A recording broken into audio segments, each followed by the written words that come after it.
Saudi अरब की हुकूमत ने रवां साल कोरोना के पेश नज़र हज के ताल्लुक से अहम फैसला लिया है। सऊदी हुकूमत ने इस साल सिर्फ सऊदी अरब में मुकीम अफराद को ही हज करने की इजाज़त दी है। सऊदी हुकूमत की जानिब से जारी करदा बयान में कहा गया है कि दुनिया के 180 से ज़ायद ममालिक में कोरोना वायरस तेज़ी से फैल रहा है और ऐसे में हालात को देखते हुए ये फैसला लिया गया। सऊदी अरब में मुकीम गैर मुल्की मुसलमान भी हज कर सकेंगे।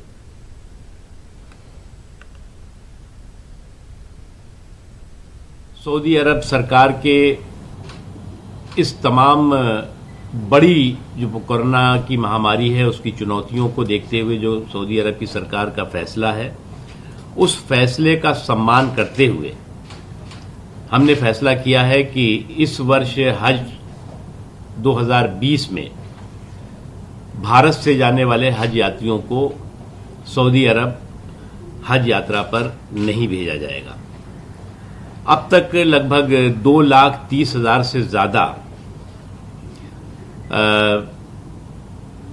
भारतीय मुसलमानों ने हज यात्रा के लिए आवेदन किया है और आज ही से, बल्कि जिस समय हम आपको ये सूचना दे रहे हैं उसी समय से